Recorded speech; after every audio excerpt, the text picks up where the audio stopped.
Bro நல்லா தான் bro இருக்கு, ஒரு அடி பார்க்கலாம் ப்ரோ. காமெடியா இருக்கு, லூப் இது கொஞ்சம் எடுத்துட்டு வந்து வச்சிருக்காங்க.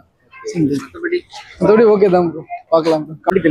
படம் நல்லா இருந்துச்சு, நல்லா காமெடியா இருந்துச்சு, சிரிச்சுக்கிட்டே இருக்கிற மாதிரி நல்லா ஜாலியா இருந்துச்சு. சந்தானத்தோட நடிப்பு சந்தாஸ் பிடிச்சிருந்துச்சு.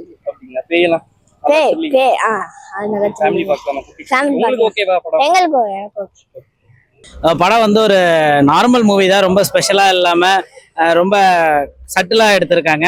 ஓவராலா ஒரு ஒன் டைம் வாட்சபிள் மூவி தான். காமெடிஸ் அங்கங்க ஒர்க் அவுட் ஆயிருக்கு. போன பார்ட்டை விட இந்த பார்ட்ல வந்து கொஞ்சம் டிஃப்ரெண்டா ட்ரை பண்ணியிருக்காங்க. அது மக்களுக்கு புரியுமா என்னன்ற தெரியல, பட் இருந்தாலும் நல்ல வாட்ச் தான் அது.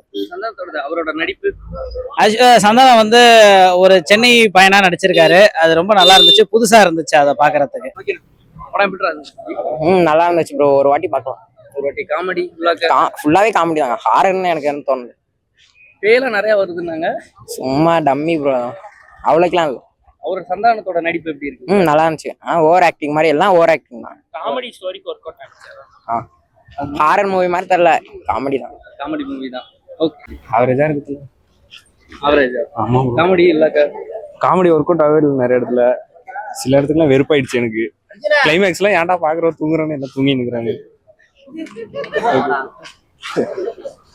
ப்ரோ வந்து படத்துல வந்து இந்த படத்துக்கு நல்ல ரிவ்யூ கொடுங்கன்னு அவங்களே கேட்கறாங்க ப்ரோ. படத்துல பிச்சை எடுக்கிறாங்க ப்ரோ. படத்தை வந்து காலைல தூங்கி எந்திரிச்சு படம் பார்க்க வந்தா திரும்பி காலைல மதியானம் தூங்க வைக்கிறாங்க ப்ரோ.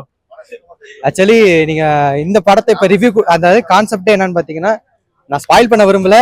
நீங்க ஸ்பாயில் பண்ணாலும் அந்த படம் உங்களுக்கு பாக்குறதுக்கு ஒரு தான் இருக்காது. இது வேற ஏதாவது படம் பார்த்துட்டு போயிடலாம் ப்ரோ. ரொம்ப நன்றி.